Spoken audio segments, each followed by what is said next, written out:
जय श्री महाकाल महाराज जी। जय महाकाल। जैसे कि कल 14 मई है और 14 मई के दिन जो देवगुरु बृहस्पति है यह वृषभ राशि छोड़कर के मिथुन राशि में प्रवेश कर रहे हैं। बराबर। कृपया करके आप हमारे दर्शकों को ये बतलाइए कि ऐसा कौन सा उपाय सर्वोत्तम रहेगा जिसको करने से देवगुरु बृहस्पति की कृपा उन पर बनी रहेगी।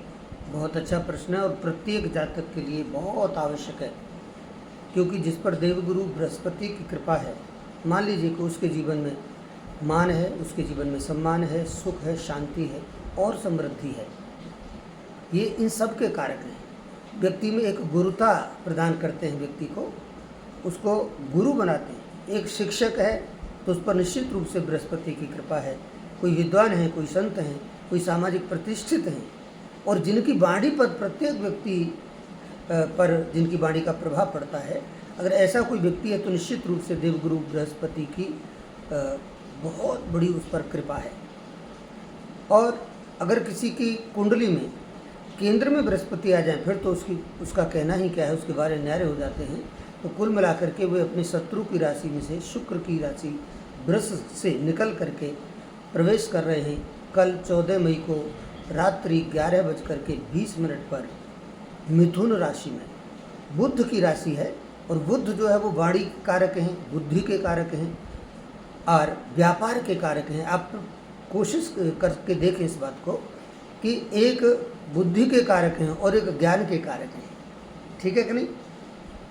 दूसरी बात यह है कि जहाँ बुद्धि है वहाँ ज्ञान अपने आप होगा। कहने का तात्पर्य यह है कि दोनों एक दूसरे के पूरक हैं। इस स्थिति में बुध की राशि में आना, मैं जहाँ तक समझता हूँ कि सभी राशि वालों के लिए बहुत ही अधिक शुभ है। और अधिक शुभ इसको कैसे बनाना है, केवल एक बात का ध्यान रखें कि अपने से बड़ों का सम्मान करें, जो अपने से पूजनीय हैं, जो आदरणीय हैं, उनका सम्मान करें। अपनी वाणी में विनम्रता लाने का प्रयास करें, अपनी वाणी को सहज सरल बनाने का प्रयास करें, जीवन में सहजता लाएं, सरलता लाएं। और जहाँ तक है अगर बन पड़े तो क्रोध कम से कम करें, अहंकार कम से कम करें। एक गुरु को जो आचरण पसंद है वही आचरण अगर हम करते हैं तो निश्चित रूप से देवगुरु बृहस्पति हमारे ऊपर कृपा करेंगे। एक ऐसा उपाय मैं आपको बताऊंगा जो आज तक किसी ने आपको भी नहीं बताया होगा। देवगुरु बृहस्पति के लिए पूरे 1 वर्ष तक देवगुरु बृहस्पति मिथुन में रहने वाले हैं। हालांकि इस बार अतिचारी हैं, थोड़े समय के लिए कर्क में भी जाएंगे, लेकिन फिर भी देवगुरु बृहस्पति का नियम है कि वे 1 वर्ष में एक राशि तय करते हैं। कुल मिलाकर के 12 वर्षों में फिर दूसरी राशि पर आते हैं। तो कल अगर मिथुन में आ रहे हैं तो आप विचार कर लीजिए कि वह 12 वर्ष बाद मिथुन में आ रहे हैं। तो इतना महत्वपूर्ण कल का समय है।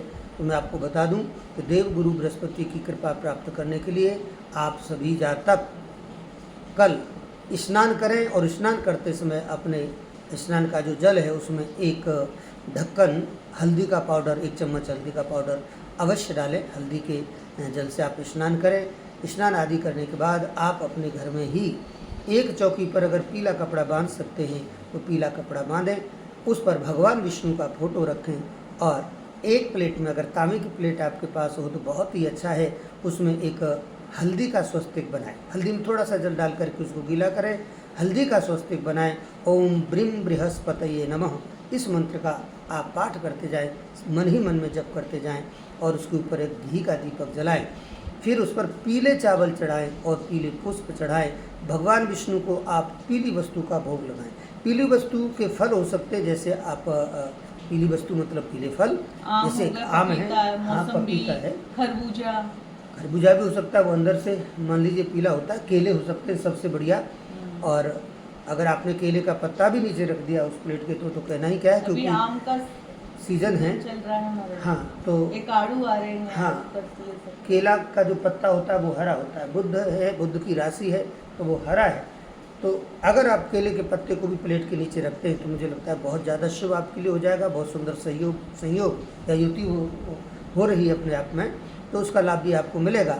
ऐसा करने के बाद फिर भोग लगाने के बाद आप कम से कम 108 बार ओम ब्रीं बृहस्पतये नमः इस मंत्र को जपें और भगवान विष्णु की आरती करें और लक्ष्मी जी भी साथ में होनी चाहिए, ऐसी फ़ोटो हो तो ज़्यादा अच्छा है, जिससे कि लक्ष्मी जी की कृपा आपके ऊपर हमेशा हमेशा बनी रहे और आपके जीवन में जो गुरुता है वो प्राप्त हो, आपके जीवन में यश, कीर्ति, मान, सम्मान, प्रतिष्ठा और समृद्धि सब कुछ देने वाले ग्रह हैं बृहस्पति।